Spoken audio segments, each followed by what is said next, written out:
Hi everyone, in this video we are going to cover a popular subject that everyone seems to be asking and talking about, and that is, what is serverless?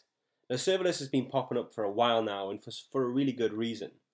So there's been kind of a movement and a shift in the way people use these services, but over the past few years we've seen a massive change to the way people create serverless applications and how they do that and where they host that code.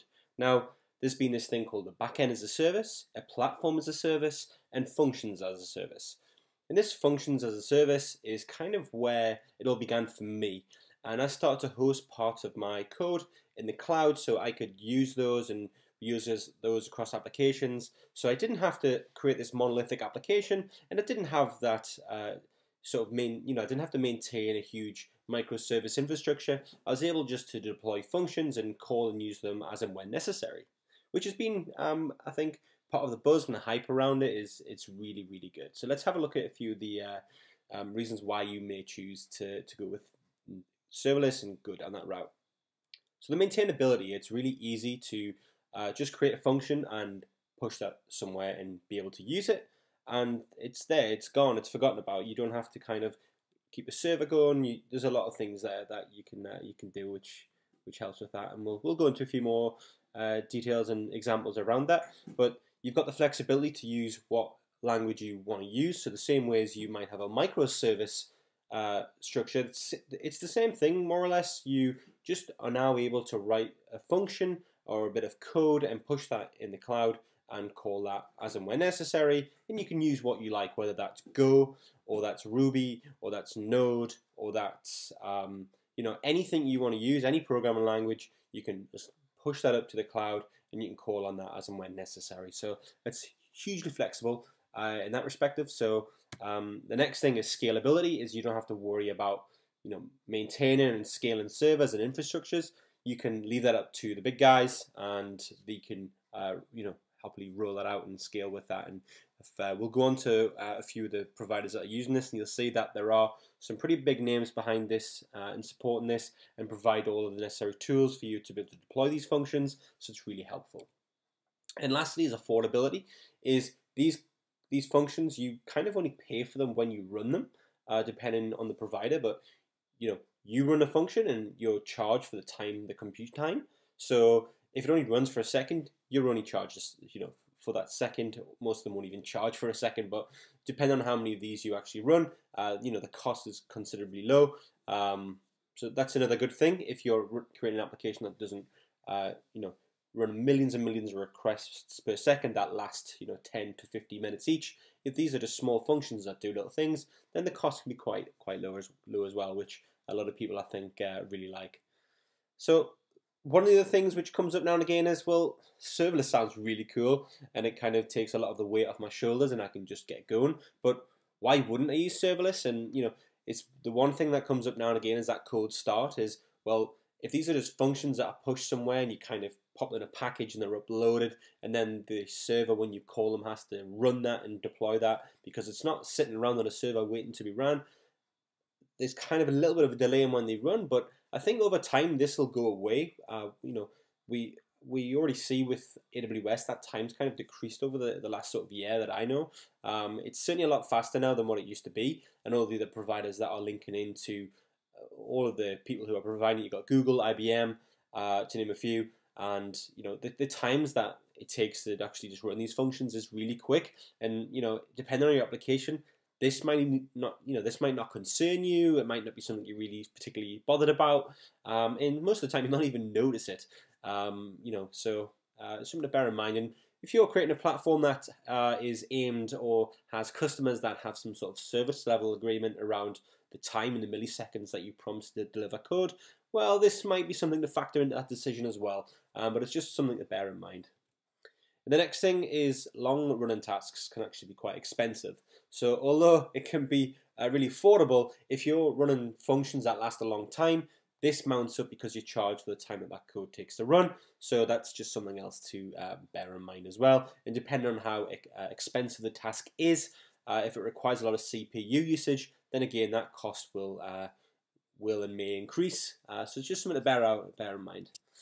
And the third thing is you're kind of locked in, but you're kind of not. What I mean by that is you can be locked into a platform such as AWS because you upload and you create your functions in a particular way that will only work with them. So you're kind of locked to just using one provider.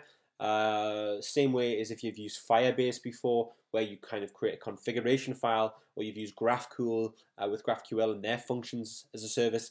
You kind of have to create this YAML file, and you kind of use their conventions, and you're kind of locked in. But there are frameworks out there that allow you to get out of that and allow you to deploy your functions to any of these services if you create it in sort of one unified way, and then we'll cover that next as well. And then there are some drawbacks when it comes to testing locally. So when you're testing this code on your machine, it can be quite a pain to do it, but the development tools have dramatically increased and improved since when serverless started to become a thing. We've certainly seen this improve. So if that put you off in the beginning, please come back, please give it a try. Because the testing has improved significantly as well. And if you are using services like Serverless, there are some sort of offline serverless capabilities, and the same with GraphQL and things like that. They actually have local testing and local servers you can run with Docker and things like that if you want to get a little bit more advanced on the testing side and run the server localhost. But serverless, offline serverless plugins is kind of a really good starting point as well. And then where can you get started with serverless? You want to get into this, you want to get going, what you need to do. The serverless framework is actually a really good starting point, and I'll show you on GitHub what this contains in just a sec. But this is a framework which allows you to deploy to multiple providers, and we've got another one called Apex, which allows you to define these functions, and using the Apex up repository and platform, we can create these little bundles and snippets of code, and then we can just type one word up and the code goes and it's deployed to AWS, which is absolutely fantastic. So yeah, we've got AWS Lambda, and that's a service that they have, so you can push your code and your functions there, and you can do that. These two both push to that service. We've then got Google Cloud Functions, and this is similar. They provide a platform where you can upload your functions to them, and you pay them for using that as well. Also, IBM are now on it. So there's a lot of companies you can see are really getting involved with the serverless landscape, and they're looking to provide services to help you grow and create these things and get involved with the fun. Then we've got Microsoft Azure. They provide service as well where you can publish your serverless functions. So out of this list here, there's probably one which you're favoring towards. I've got experience with Google Cloud Functions, having used Firebase before, and also AWS. I use the serverless framework to deploy and maintain that. And along with Apex Up is really handy, and it really helps just kind of writing some code and getting going. There is one other which is really good, and if you are coming from that microservice background, the Z-it Now, if you've done anything with that in their micro framework, instead of creating an express server just to serve a file or some code, you can actually just use Z-it's Now infrastructure and just type again one word now and get that code up online, and then that's there. And they've got some really cool tooling around how you can create and define your paths. So if you had one monolithic application, you could have a repo that's is a monolithic repository that contains multiple applications, but inside of these multiple applications you had if we use Node, for example, you could have multiple packages, and you could then just have individual servers inside of those or individual functions and deploy those. And with the Z-it Now tooling and platform, you can actually define a rules JSON file, and that rules JSON file allows you to specify the paths in which folders the code lives in to run them. So it's really powerful. Check that out on zeet.co if you want to find out more about that. It's really powerful. It's kind of out the spec of the other ones that we have on this list, but this is a really good starting point for you to get in. So check any one of these out if you're not sure where to start. But we'll have a look on GitHub next at a few of these and see what all the fuss is about. So now we're on GitHub, and this is a serverless page. So it's kind of got a lot of stars. It's really popular. This is a really good place to get started with. They've got a fantastic website with amazing documentation. They've got a forum, a Git newsletter, a Git channel. Their Twitter's active. They're active at meetups. You know, they've got some really good, fantastic stuff. They've got a lot of content on YouTube as well, mainly by the community who's kind of sharing a lot back and kind of helping people get into this. But if you're looking to deploy any sort of function on AWS or Google or IBM, then serverless is the great place to start. And this allows you to write code and, again, like I said, push this to any one of those providers, which is one of the great things about the service. And again, you can use serverless with whatever language you prefer and get going and use that as well. So yeah, it's really, really cool. So this is their repo. They've got quite a lot of plugins. So depending on what you want to do, whether it is you know, using CoffeeScript. I don't know if anyone uses that anymore, but if you want to use CoffeeScript, you want to use some DynamoDB stuff, you want to use Gulp to do something, you want to use the offline for any testing or using in development, then you can do that as well. There's some GraphQL stuff in here. You can write some of the latest ES 2017 and above stuff. There's a lot of stuff on here that is really, really helpful, and it'll help you get started and running. So that's really cool. The next one is Apex Up, and Apex Up is a tool which allows you to write some code, type up, and away it goes into the cloud, and you can run and invoke that function when and how often you want to. Again, very, very nice put together documentation and some features here. TJ Hollowaychuk, who's famous for things like Express and many, many other hundreds and hundreds and hundreds of NPM packages. He's a huge NPM Node guy. He left kind of the Node space, but he's still doing some and updating some stuff. But he's massive in the Golang space now. So if Go's your thing, with Apex Up, you can write some Go and deploy that as well, which is phenomenal. So we got some more. There's some pro features here as well. You know, you want to pay for that? Check that out. Support him, and you get a few more things with that as well, which is really cool.